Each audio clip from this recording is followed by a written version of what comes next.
All right. I think actually, my introduction of Professor Jie-Hyun Lim is because it's quite famous, and then in particular, he made actually new scholarship about mass communication, the theory of mass communication. You can find a series in the major lab, publisher, mass communication study series, and the bunch of those series also quite eminent scholar in this field, also founder of this field. I'm very honorable to actually invite him, and then I want to introduce him quickly, and then we will actually have the discussion. So, Professor Jie-Hyun Lim, now he is the Director of Critical Global Studies at Southern University. And he is also a principal investigator of the research project on the Mnemonic Solidarity, Colonialism, War, and Genocide in Global Memory Space. And the series editor of Entangled Memory in the Global South at the Belgrade Manila and the Globalist at the Central European University Press.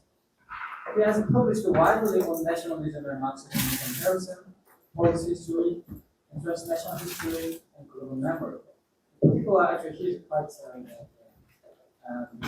has the expertise on the Polish history.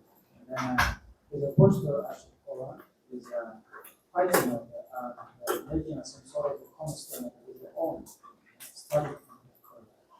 So, and among them are the 6 volumes of February series of mass dictatorship in the 20th century, as I have mentioned. As the series editor, he contributed to this development of the series. And his recent books include The Globalist, Remembering, Imagining, Practicing, published by Columbia University Press in 2022. And The Victim of the Nationalism, A Global History, also the Korean version, and the humanist. And also Japanese translation is already came out in 2022. The Remaining Solidarity Global Intervention, also published by Belgrade in 2021. And then this volume was co-edited by Ivan Rosanyak and Jie-Hyun. As a memory activity, he has been a co-curating division of Unwelcome Neighbors, naming postal labels, and others. So actually, I'm very happy to have you here. Please welcome.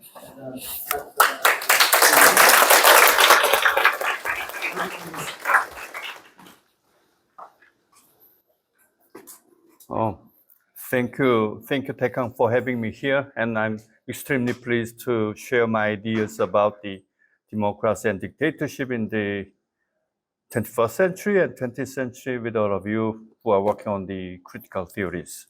I will just start with PPT.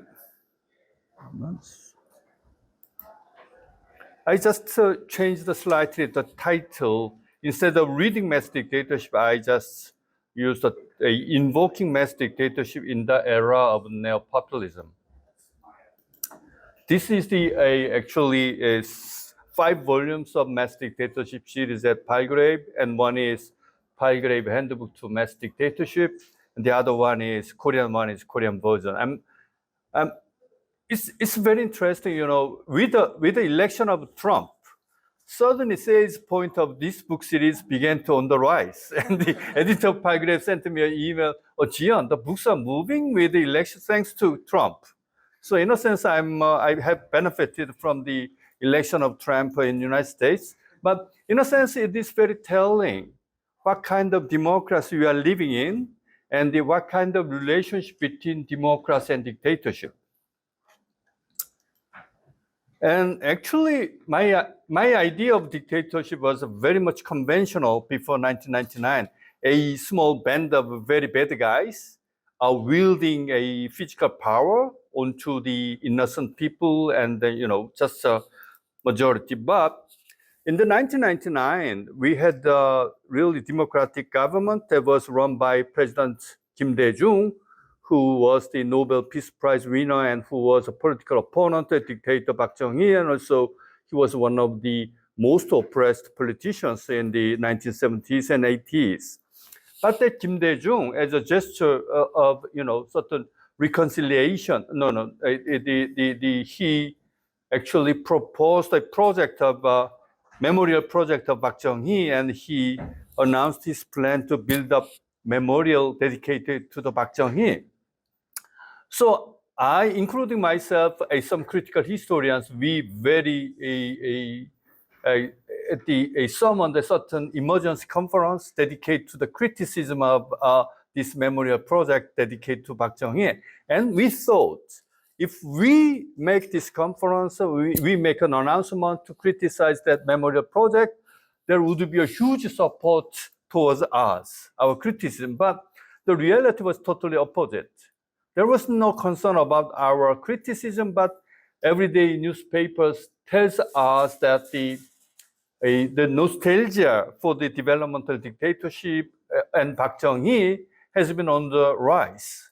It was really a conundrum. How can we explain that bad, terrible dictatorship has such appealing power to the post-dictatorial generations, right? Then what kind of democracy do we have? So how to democratize democracy was one of the problems that I posed. Then I found that the reality of dictatorship is quite different from our conventional understanding of dictatorship and democracy. That's the beginning.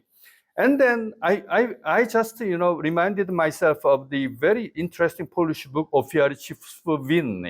It's about a Polish ordinary people's relationship to the communist dictatorship that was edited by Krystyna Kersten and the Andrzej Paczkowski. That was 1997. It's less than a decade after the fall of really existing socialism. These guys edited this book and published the book.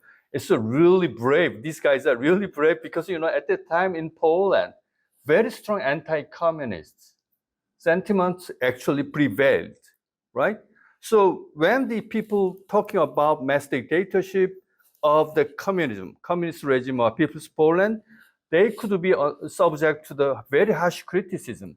Despite that, some of those historians try to tell about the complexity of dictatorship and communist era and so on.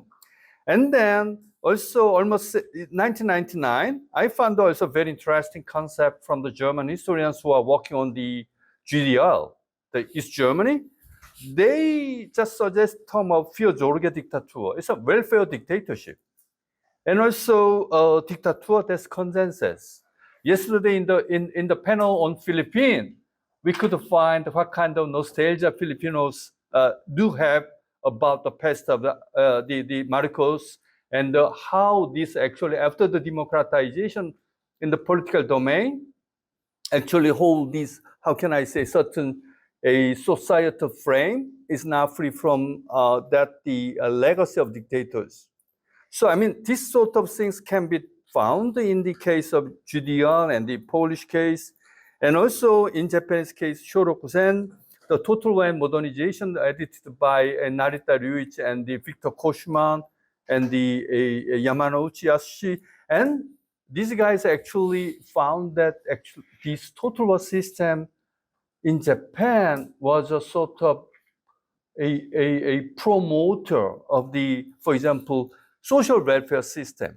Because in order to mobilize workers into the total war system, they had to, make certain social welfare policies that can be appealing to the ordinary workers. So, for example, minimum wage and the all different social insurance system has been introduced by these Japanese imperial a total war system leaders.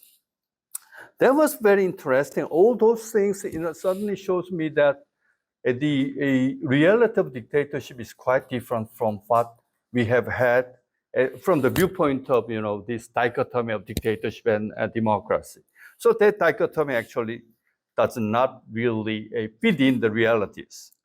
And also, recently, most interesting, what is most remarkable in the neo-populism era for me is that this populist regime actually multiplied from 4 to 20 between 1990 and 2018, but these neo-populist regimes we can find in the so-called West.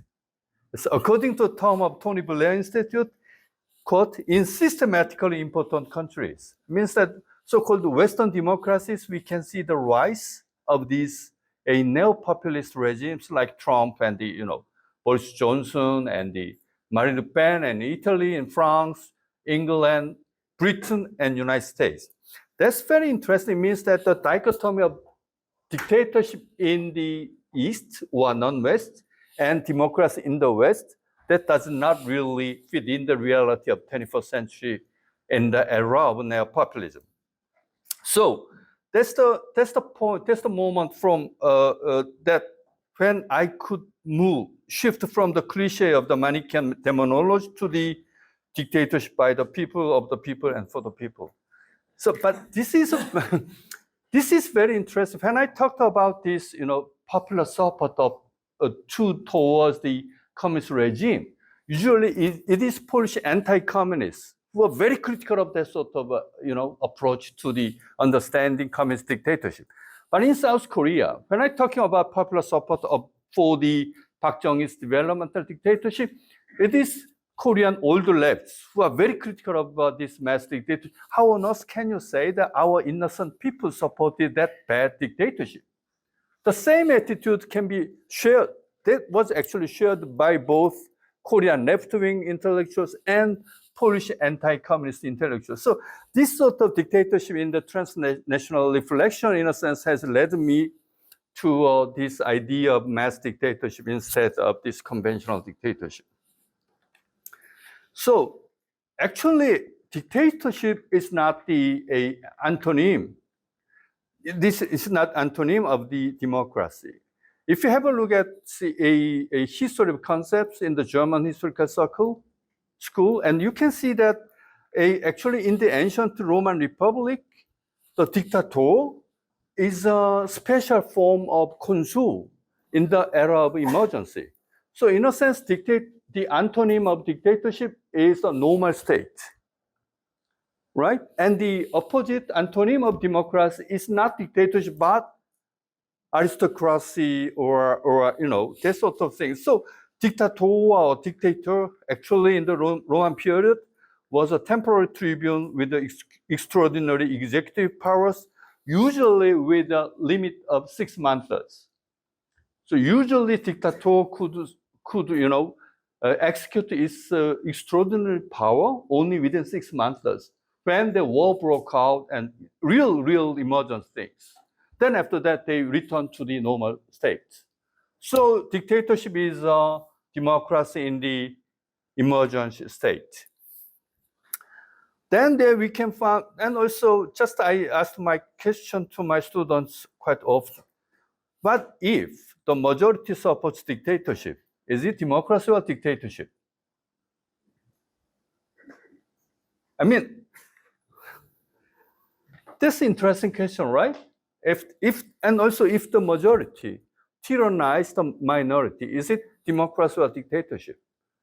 And very often we can find the genocide has been perpetrated under the banner of democracy, very often, especially after pick up example of settler democracy, we can find that as more democratized a certain settler community is, the more brutal their genocide was.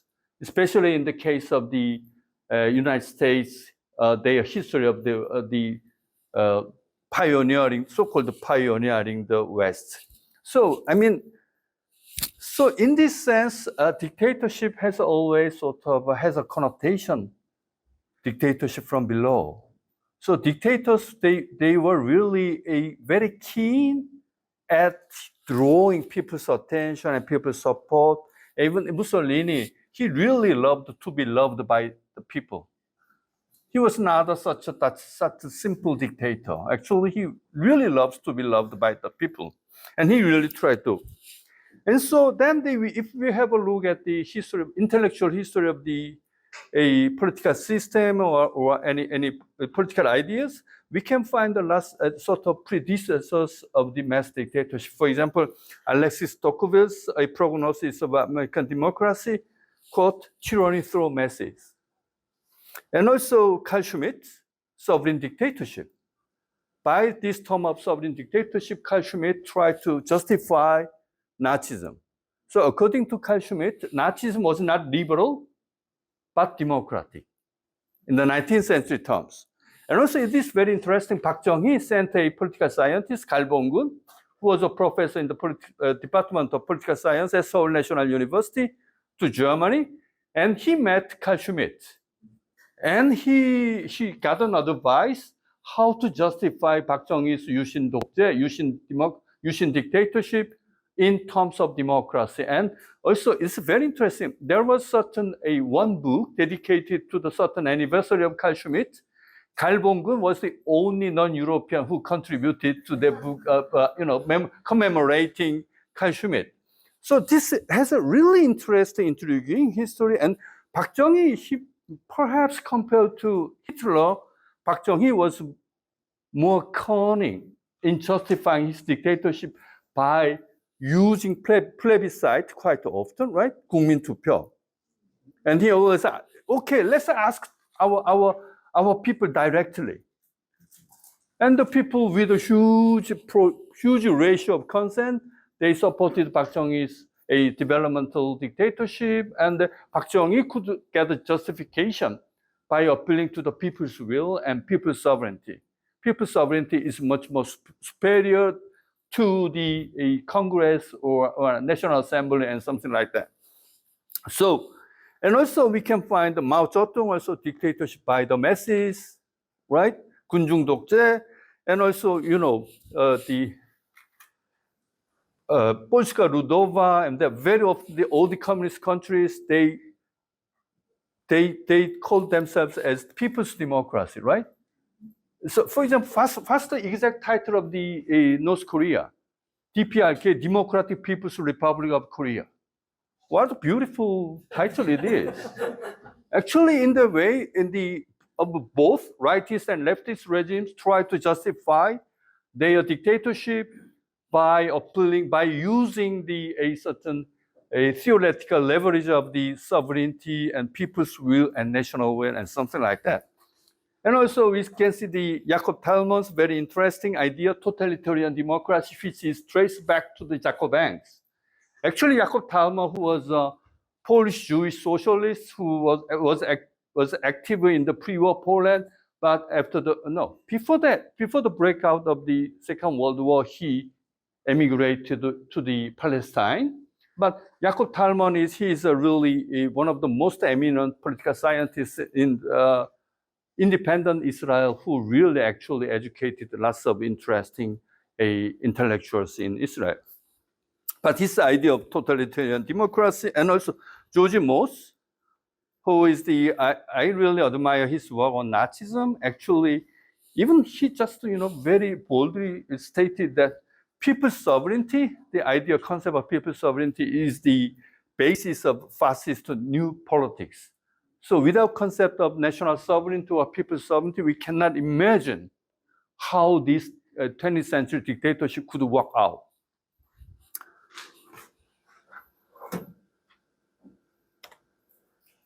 And also, from the post-colonial perspectives, we can have a different understanding of mass dictatorship or 20th century dictatorship. So, we have the very, very traditional historical debates in Germany, so-called Sonderweg. It's a German peculiarities. That it comes from the question, why wasn't Germany England? Right? And why Nazism, just appeared in Germany, not in England?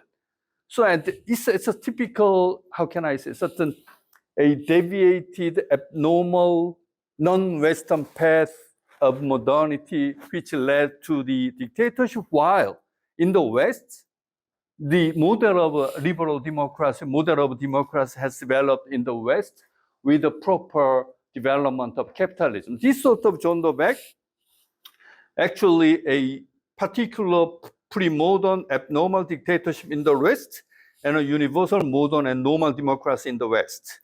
But that dichotomy also actually devastated by the criticism of Sonderweg thesis in German historiography in 1980s. But also, I think that Trump and the Brexit and Marine Le Pen, they really, by their bodies, they criticize the gender disease. So all these dictatorship now, neo-populism, are popping up in the so-called West.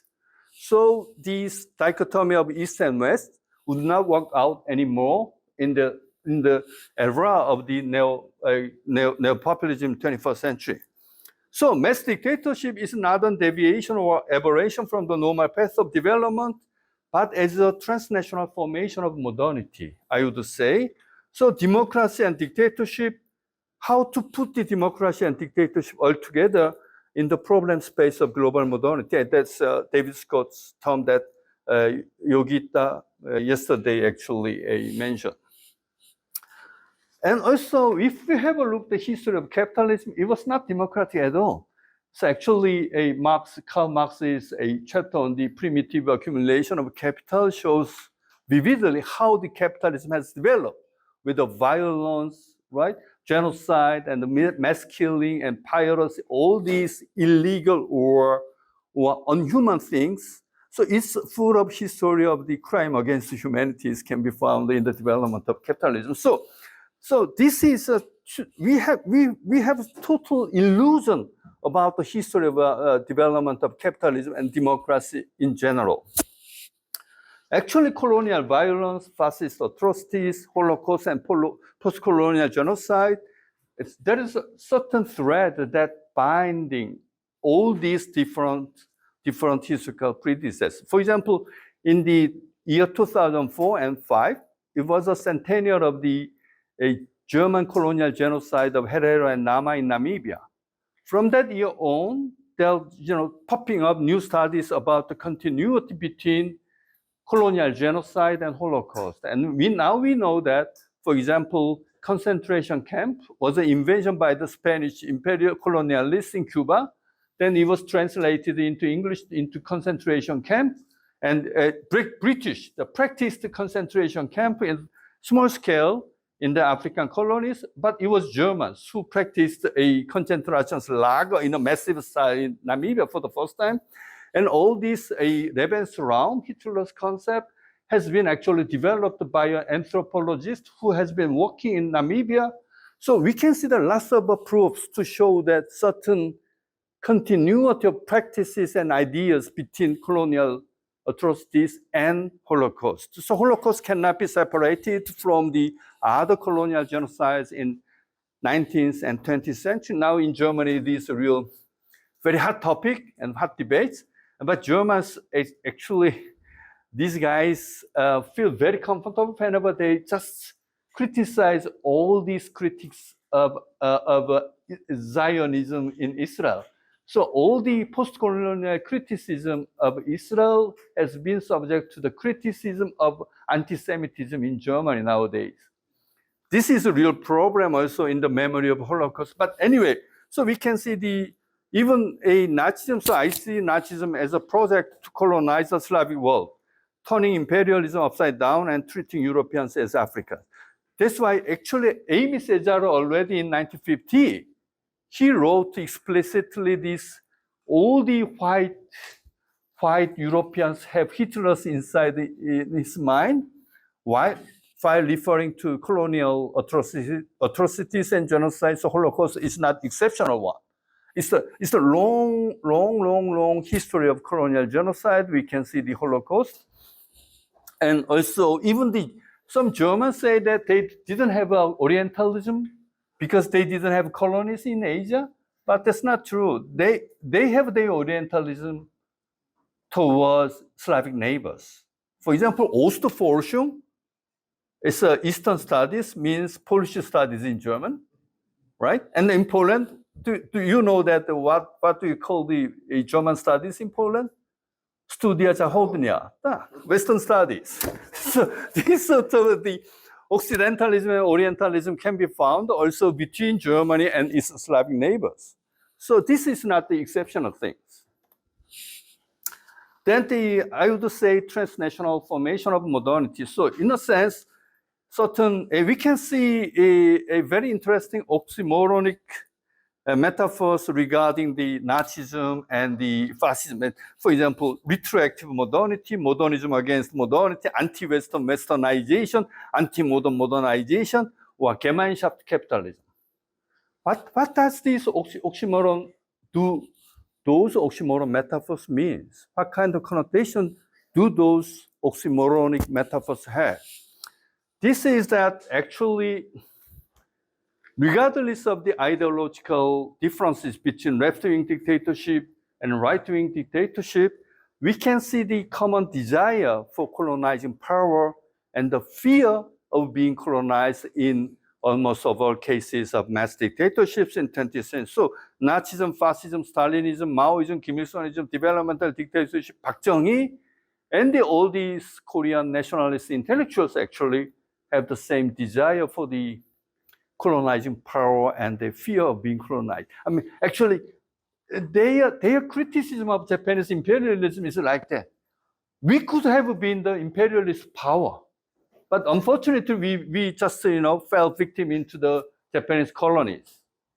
So we could reverse the positions between Korea and Japan, but they don't raise the question of the rule, which rules of the colonial logics, right? So this is that sort of desire can be found in the different mass dictatorships. For example, Lee Sun-tang was the most famous, most eminent Marxist economist in the colonial Korea. But if you read his travelogue to Europe, you can see that he was really fascinated by fascism in Italy. Why? Because Italian fascists, they changed Marxist term of the dichotomy of proletariat and bourgeoisie in the class terms into bourgeois nation versus proletariat nation in national terms. So Enrico Corradini, a typical fascist ideologue in Italian fascism, he was really adoring Japanese, a political religion, right? Especially they were shown during the Russo-Japanese War. But anyway, all these guys, even Mussolini himself also always made a prognosis of the world economy in terms of proletariat nation versus bourgeois nation. So Italy was a proletariat nation, and they were just suffering from the bourgeois nation's hegemonic and unfair rules. So we should defeat this bourgeois nation, or we should become the bourgeois nation so quickly. But Lee Sun-tang also, he described the Korean nation as a total proletariat. Total proletariat, colonial Koreans are total proletariat, and Japanese total bourgeoisie. It's a very much national terms. And then we can imagine why he was so fascinated by Italian fascism in Rome. Although he was very critical of London and Paris, these beggars are beggars, this is the city of beggars, but in Rome, all the people were really impressed by the project of Italian fascism, and the Mussolini brought order to Italy and something like that. So and also I think it is related with the rise of dependent theory in 1960s, 70s in Latin America, and also that shows why dependent theory was so popular among the Korean left-wing intellectuals in early 1980s, late 1970s. It shows how the Korean Marxists actually have been nationalists.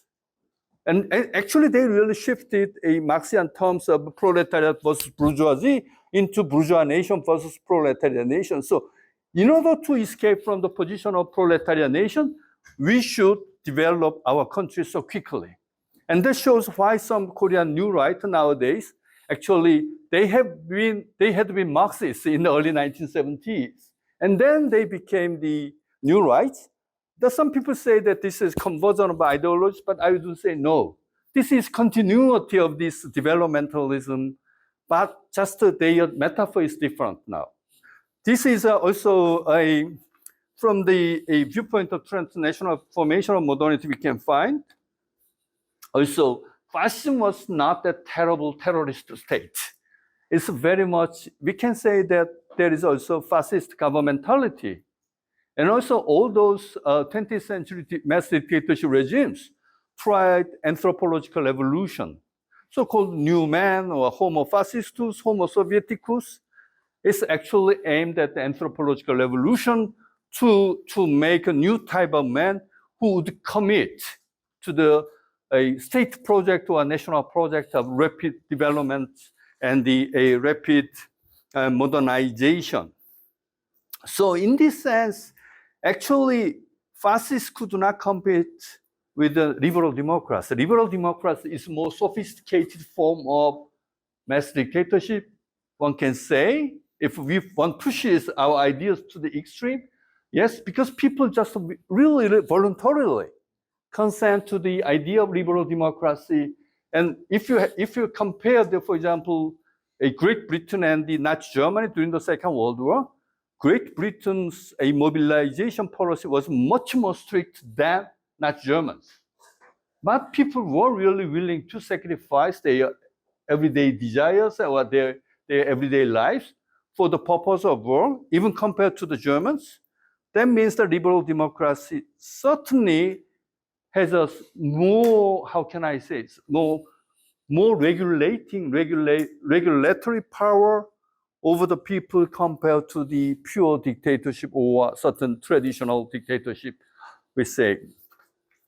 So, I mean, Stounov, yes, anthropological evolution, Stounov, and the Człowiek z Marmur, and then our hero in the Andrzej Wajda's film of Man of Marble, we can see the real work heroes, right? But not only work heroes. For example, Morozov, who just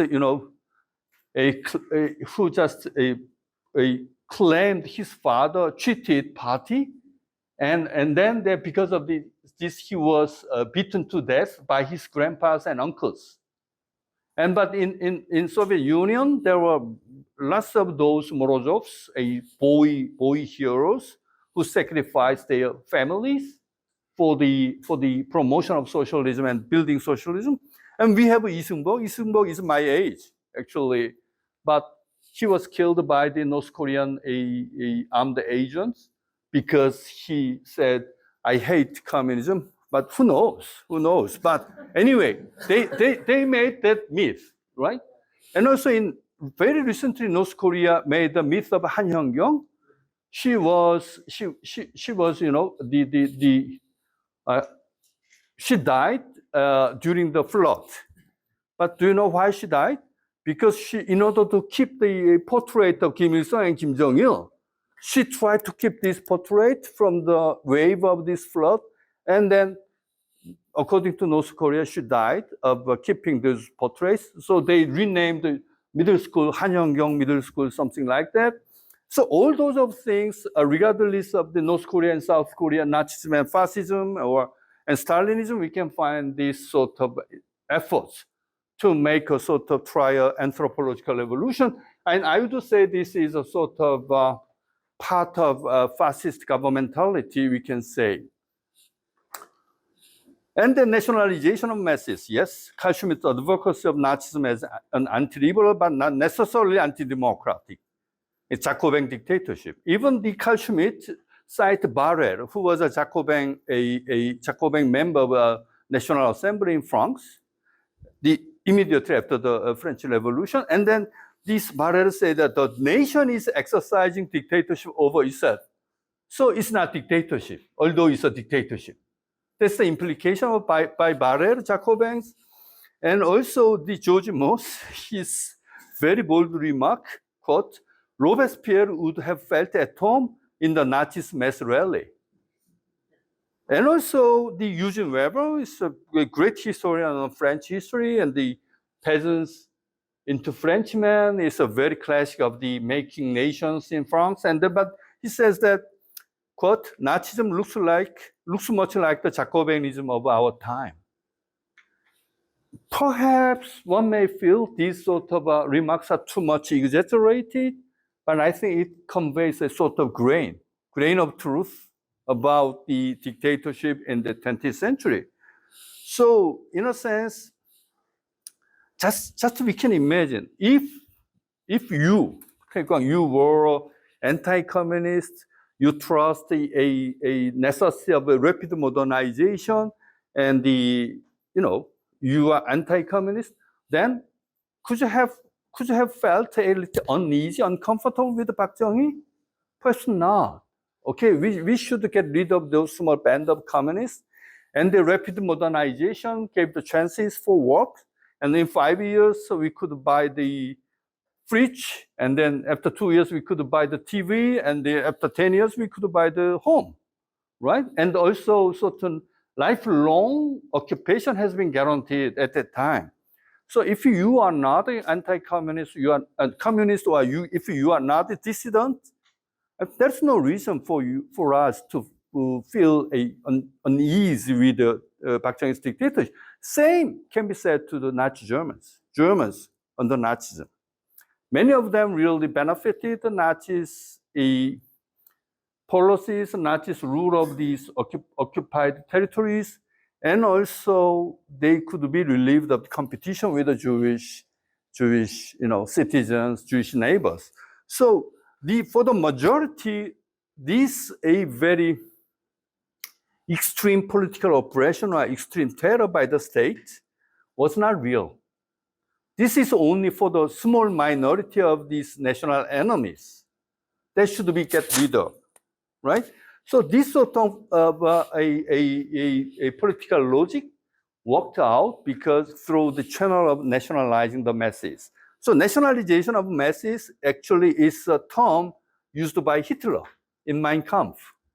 And George Moss picked up this Hitler's term in titling his book Nationalization of the Masses to show how this pre-Nazi Germany prepared a way to the Nazism. And also gender question, there's a very interesting controversy between Gisela Bock and Claudia Kuntz on the role of women in Nazi Germany. Actually, Gisela Bock, before 1984, mid-1980s, the main current of German historiography stresses that German women were also victims by Nazi terror. But the Claudia Kuntz showed vividly how did German women also the collaborators and the co-perpetrators of Nazism. And same thing, a little bit this Ueno Chichiko's work on gender and nationalism shows how these eminent post-war Japanese feminists actually collaborated with the total war system in mobilizing the women to support the total war system. So all those different things can be found beyond these differences. So agency and victimhood, I mean, this is usually in our conventional understanding of dictatorship. A small band of bad guys actually ruled over the innocent majority by appealing to the physical power and the military power. But means that this sort of interpretation might be morally very comfortable, but on the other hand, it deprived agency of the ordinary people. Ordinary people were just victims by the superior power. That kind of thing I cannot accept. But there is dilemma. If we really recognize agency among the ordinary people, also their support and their protests are just the head and tail of the same coin of their everyday lives under the dictatorial regime. So I would say this is really agency is important. Also, Implicate Subject is a new book by the Michael Rosberg, and how these ordinary people were really implicated in the dictatorial projects and all those crimes perpetrated by those guys. And also situational and lots of interesting things. And I would say this history of everyday life under the mass dictatorship is one of the very key points through which we can really understand the reality of the mass dictatorship regimes in the 20th century. Also, it may give us clue how to democratize democracy of the majoritarian democracy in the 20th century form, and how can we really promote democratization beyond democracy that we understand nowadays. So this is just part of all those things. But finally, I made this photo just in front of this building. This is a very funny slogan. This is 잘 살기 운동, okay? A campaign to earn the better life, to live the better life, and it was established 1966, and the other one is 밝은 사회 운동, is how can I campaign for bright society, something like that. So it was very much typical Park Chung-hee's New Village movement catchwords, and then it still stands in front of the building where the so-called critical theory scholars are gathering today. So in a sense, this picture shows that the how and why and to what extent this legacy of dictatorship, mass dictatorship in 20th century still penetrates into our everyday lives in 21st century. Thank you, I'll stop here.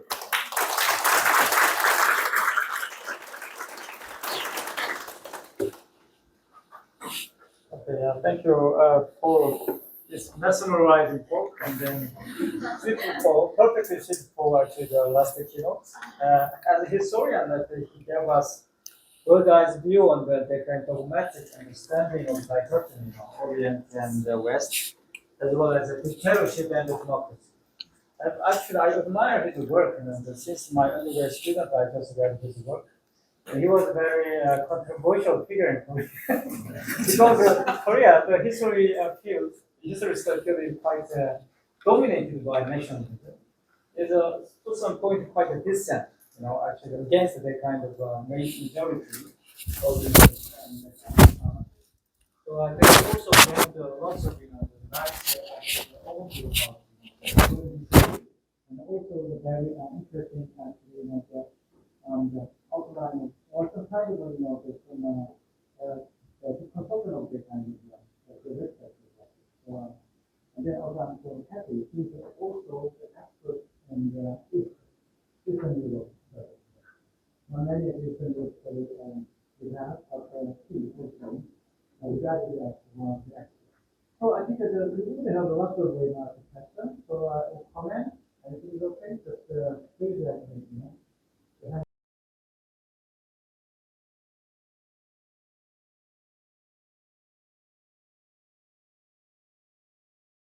I wonder if you can maybe map out a little bit more. So you mentioned it's not to be understood democracy and dictatorship as opposites. You mentioned democracy and aristocracy.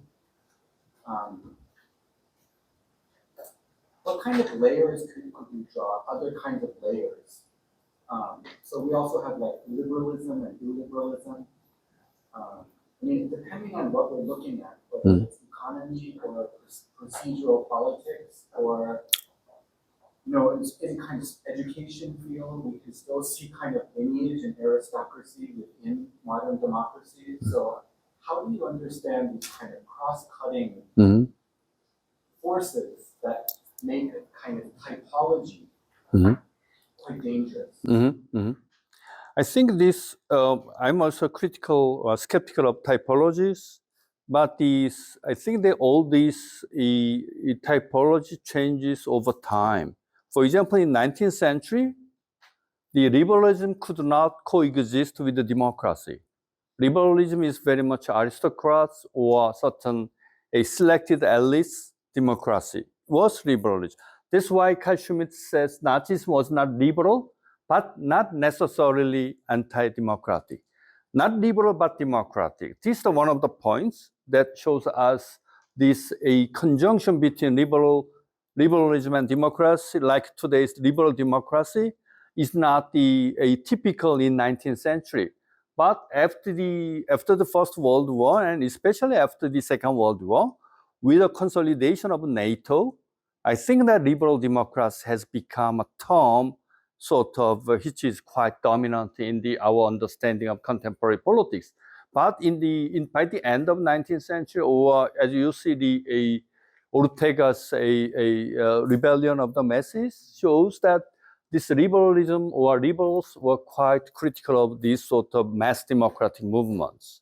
So liberal democracy is not a really forever term to show the democracy against dictatorship. Rather, dictatorship actually it was a form of democracy in the era of emergence. So Park Chung-hee, if you have a look at Park Chung-hee in Korea, he always said, "Oh, we are in the crisis of national security," right? So we need a certain emergence form of democracy. This is 한국적 민주주의, Korean form of the democracy. And then when the critical intellectuals and the political opponents criticized his project of making Yushin Dokje, and he said, okay, let's ask people directly, right? This is decisionist democracy in a sense. So Park Chung-hee's dictatorship was a decisionist democracy. So I'm rather critical of this typology of democracy, dictatorship, liberalism, and something like that. But it's depending on the historical context, they are converging very often. Of course, they are diverging, but they are converging in a very strange way. For example, if you have a look at all the propaganda in the GDR and the Soviet bloc, they never used national socialism, nationalsocialism. They always said fascist, right?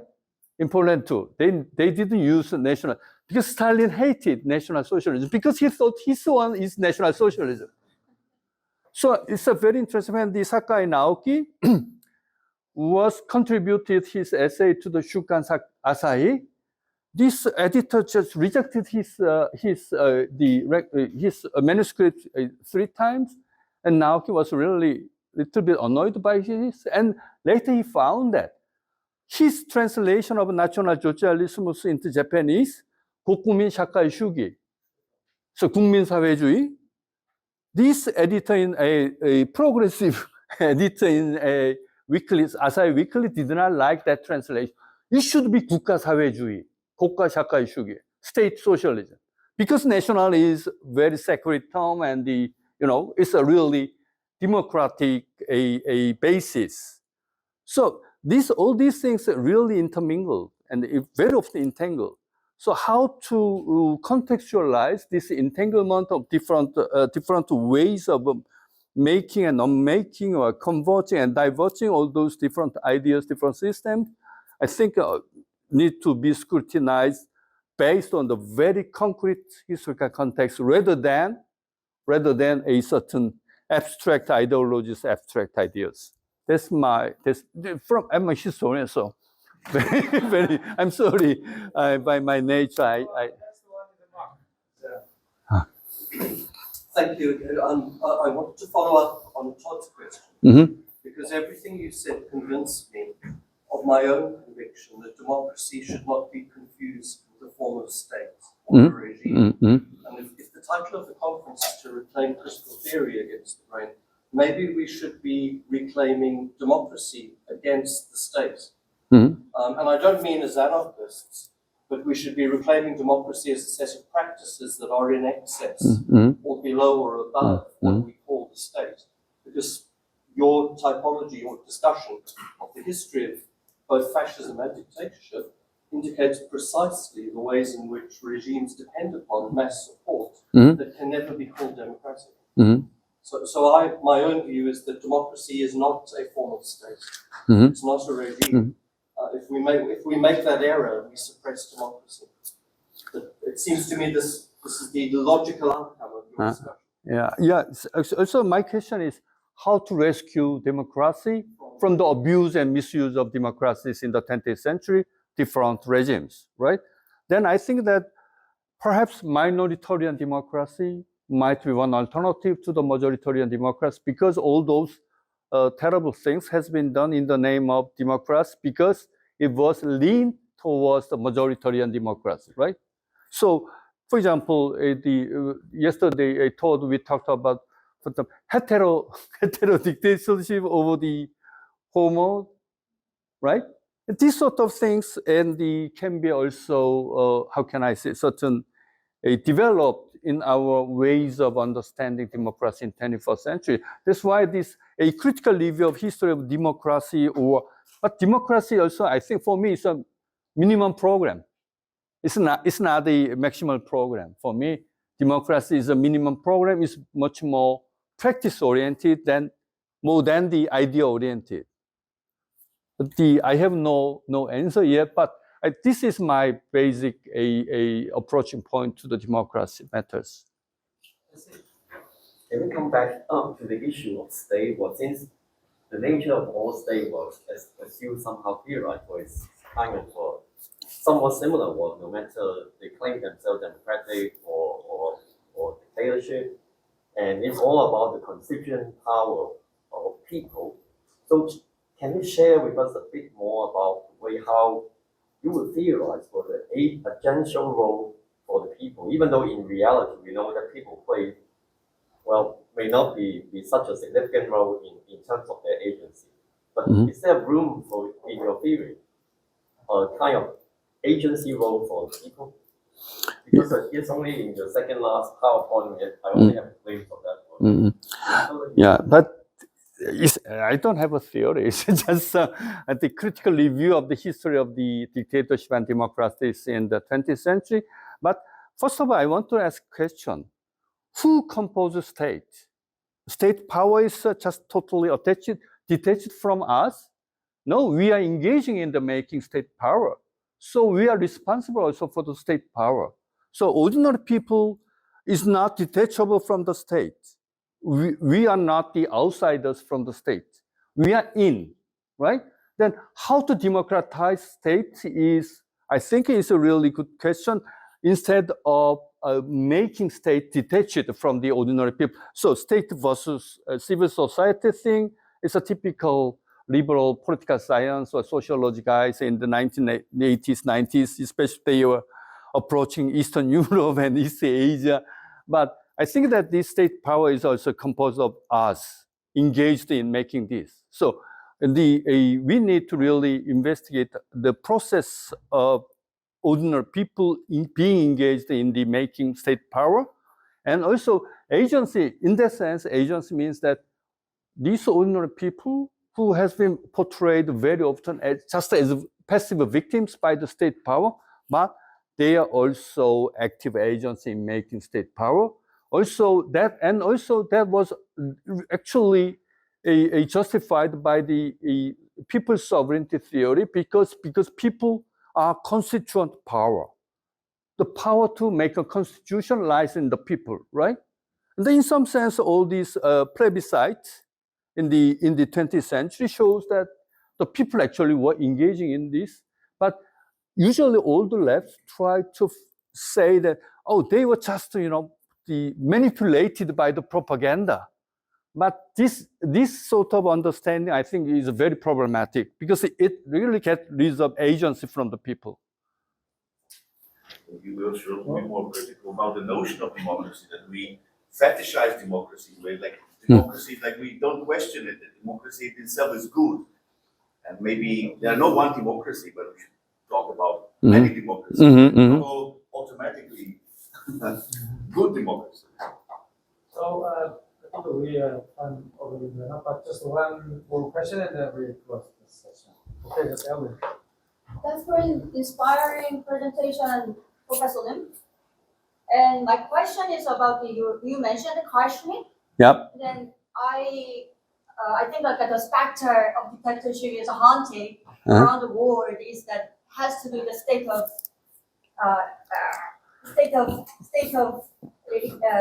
what's that? Exception, right? State of exception. Partial intervention, thank you. Yeah. Partial intervention, and also I got banned for it again with the Europe. And also I'd like to bring up like the Machiavellian idea. The ruler, the prince should be feared, not to be loved. So probably Hitler or Park Chung-hee or Mussolini must have been feared, not to be loved. So in the kind of like a state of exception, like which it comes up in everyday life. Do you think like our agency? I mean, each ordinary people's agency or subjectively or diversity to work in this kind of situation? Probably we need like some kind of strong power, like a man with strong power, which would like guide us. Probably we have that kind of genes, like from by nature, something like that. No, when did Machiavelli leave? So 500 years ago. He didn't live in the democracy, right? So his understanding of political power is different from the 20th century understanding of political power. So, and then fear, it costs too much. For example, when we are talking about GDR, we always talked about Stasi, right? It's most the state which was under the most strict surveillance by Stasi. But it costs too much. If you have a look at the Stasi documents, those Stasi guys pretended to work effectively. But actually, Stasi was never ever efficient. This sort of system does not work really. Although it looks like a surveillance machine, but lots of holes. So actually, and then can you imagine any dictatorship that is run by the surveillance? It costs too much. It cannot compete with a dictatorship-based consent from below. And also, this, if you have a look at all those, there's a very interesting Chinese photographer who has taken photos of a parade and the cut sections in North Korea. And his angle is really great because, he just, how can I say, he picked up certain moments and enlarged the whole photos, and all those people pretended to be unified, but they're looking at different directions. So actually, it is never ever unified. It looks unified, and also people pretend to be unified, and political powers pretend to see that, our people are unified. That sort of thing never happens if you have a look at the agency of the ordinary people. So that's why Mussolini loved to be loved by his people, because he knew that love is much more efficient than the fear. I think that's the difference between a despotism and dictatorship. Despotism moderno is a term of to label Francoism Spain, but this modern despotism in Franco Spain is an alliance between the military and church, a so-called elitist group. It did not really try to mobilize ordinary people to the project of state in the first initial era of the 1930s. While Mussolini, and even he made a certain leisure organization of workers. Even he tried to regulate leisure activities of workers and also travel to the historical sites. And the school group tour, 수학여행, to Kyung, like to Rome and to the different fascist sites. So all those things really invented by those 20th century dictators. And if you have a look at the Japanese empire, we can see the same thing, similar things. And so, I mean, just with the power or with the fear or with the imposition of the power from above, all those dictatorships cannot last long because it costs too much, not cost effective. Thank you. I think that digitalization may, because now it's cheaper to run those. That's true. That's true. Do it online. Yeah.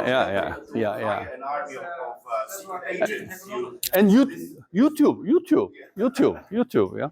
Involuntary enslavement. Actually, that is also another question. All right, thank you for the. Thank you.